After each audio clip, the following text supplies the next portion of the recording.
What is going on, everybody? Welcome back to the channel. After Sound here, bringing you Splinterlands content every single day.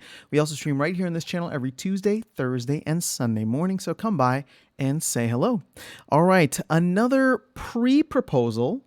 This could have probably gone straight to a proposal, but this is by the team, and they are using or utilizing the same process in order to get these pre-proposals out there. So we've heard that there is going to be this governance proposal for land potions, right? And that's essentially what this is.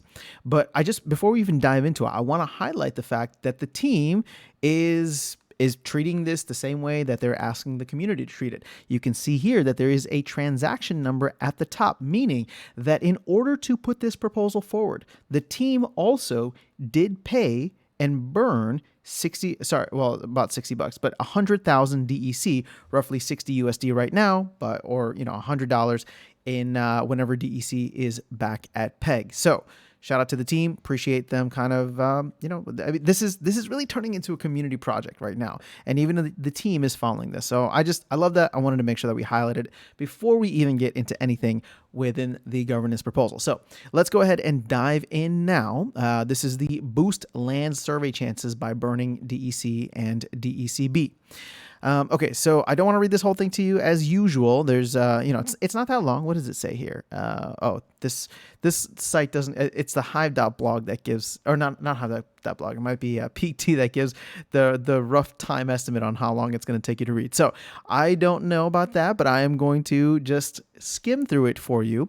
Now, 10,000 DEC or DECB is exactly what they said they wanted us to pay at the beginning, or at least what they had in mind. But keep in mind, this whole thing is up for a vote. Now, that is currently $6 at the current price of DEC, which is roughly at 600 Splintoshis or 0.0006 dollars. Okay. And what this is going to do is it's going to do two things. All right. So similar to like a potion for packs, it is going to increase your chances. But I actually feel like there is some interesting elements here that we don't necessarily get when it comes to pack purchases. So with the 10,000 DECB, what you would do is you would get double the normal chances of getting rare, epic, and legendary plots, as well as doubling the normal chance of getting a magic or an occupied land. Now, I didn't know that occupied is something that you wanted to have. I thought occupied was going to be a nuisance, but I guess if there's monsters there, why not go and fight them, right? So that's going to be pretty cool. And so if you want to get something that has magical properties or is occupied, that is also included in the price of this for the 10,000 DEC or DECB. So please note, there will be only one payment option or one single payment option to boost both of these. So it's just one potion. It's not two separate potions, similar to how we have for packs. Then they give us some context into how much this would burn. I mean, we don't need to get, we've talked these numbers at length, so I don't feel the need to necessarily dive in. Their assumption isn't even as conservative as mine, which is like, I'm saying if half the land uses this, which is 75K, they're thinking 100K land. So at this point in time, that scenario will give us roughly 400 million DEC burned and 2.5 million vouchers burned. So about 6.6 of the supply for DEC and 35% of the total supply of vouchers. Again, assuming that those are used half and half to get the DECB, which did pass and will be coming into the mix here at some point in the near future.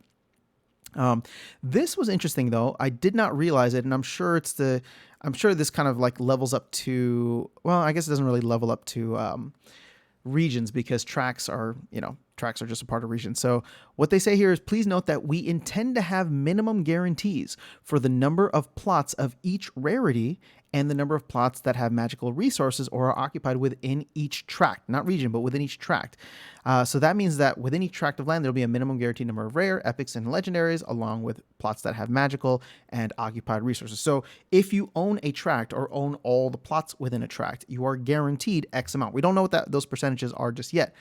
But if you were to get the land potion, that would essentially guarantee the minimum doubled, it would guarantee a doubled amount on those minimums. So again, I don't have a tract of land, but I thought that this was interesting. I was trying to during the live stream earlier today, I was trying to figure out like how do you parallel that to packs, right? Like if you open, for example, there should be something that the equivalent would be like if you were to open 500 packs at say a single time, maybe you would have oh, well, whatever it is for like gold foil legendaries. If it's like one per every 500 packs, like if you were to open up 500 packs, then you would be guaranteed a gold foil legendary, at least one. That would be the equivalent. So now I actually really like the way that these land potions are designed, and I hope that we would be able to get something similar on the flip side for packs, because it's just like everybody's always complaining about those ever so elusive gold foil legendaries, but it's just like if you were going to open up 500 packs at a time, right? Meaning that that's a significant investment into the game. To buy 500 packs is $2,000 with DEC at Peg, plus the potions that you'd have to spend. Yeah, you should get something guaranteed. That wouldn't be too bad. So I like the way that this is designed, and I hope that they can do something like that for packs in the future to incentivize large purchases and large pack openings. But again, that could just be, we'll see how that plays out. So then they go into kind of defending this whole thing. SPS token economy is based almost entirely on there being significant demand for both DEC and vouchers, which primarily comes from the utility of those in the game. So they know that land expansion eventually is going to have a significant DEC and voucher sink in the future, but what they're trying to do with this is pull some of that demand up, right? Similar to DECB, they're trying to pull some of that demand up and utilize it within this land potion product. Now, here's the thing. This is not similar to the potions in the game for cards. This is not a revenue generation thing for the team, right? At least not that I'm aware of, and not the way that it's designed. It is going to burn all of that DEC. So ultimately, it is good for the entire ecosystem. And then the question just becomes, well, it's good for the ecosystem, but is it bad for the individual? Now the individual has to spend that much more on each plot of land. I will admit my bias. I only have 2 plots of land, so this is not something that I look at like, oh, this is a significant amount that I need to spend on my plots, right? This is going to be roughly $12 to $20 now for both of my plots, and I think that it is worth it. But I can understand somebody who owns a region or who owns a tract. It becomes a little bit more significant when you start viewing it at that scale. And I can understand that, I can understand the hesitation to it. Now, what I want to do is jump into some of the comments here, because there were a couple of things that I wanted to point out. So let me just make sure we covered everything here. Generally, we feel, okay, blah, blah, blah, blah, blah. All right, so we're good. So one of the things that I don't generally agree with here is so Azurkhan, who I have the utmost respect for and who I think is a great voice in map chat.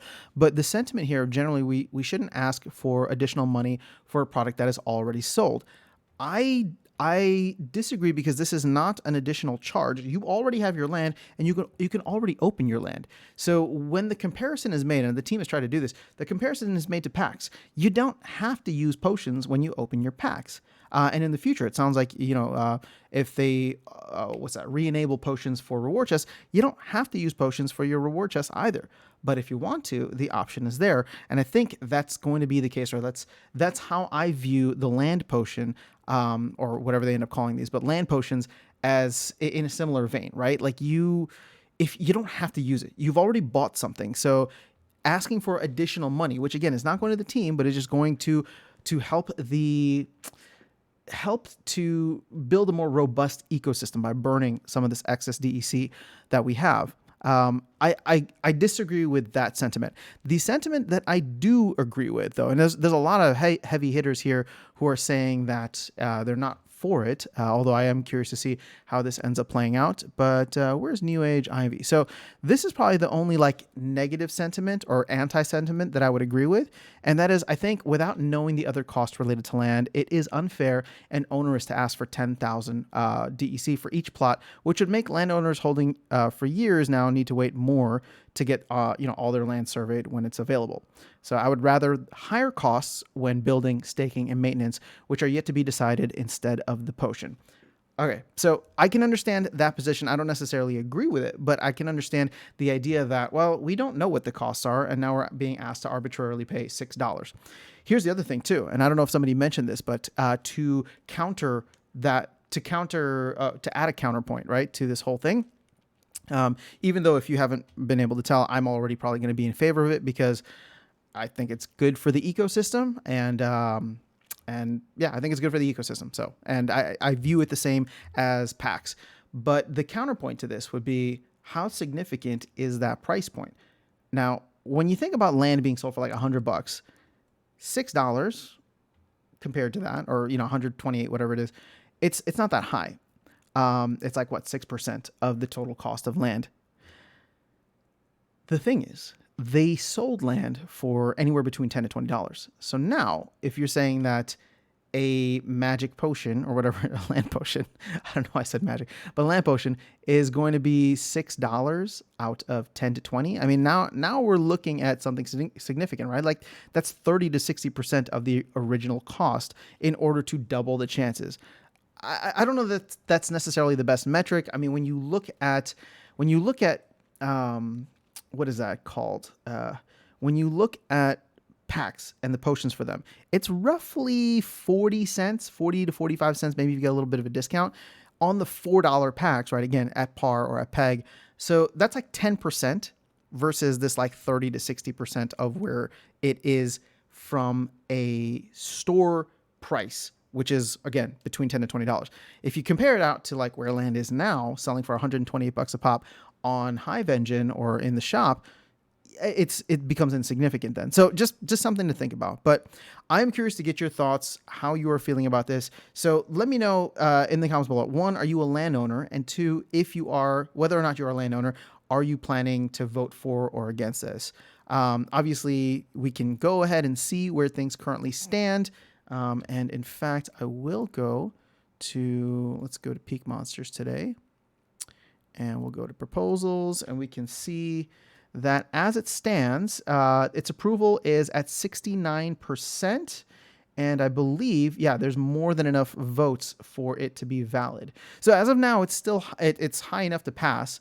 But, we're not sure. Obviously, this is just the beginning of the 7 days. So let me know your thoughts in the comments below. I will catch you all in the next video, and I will see you around the game. Take care.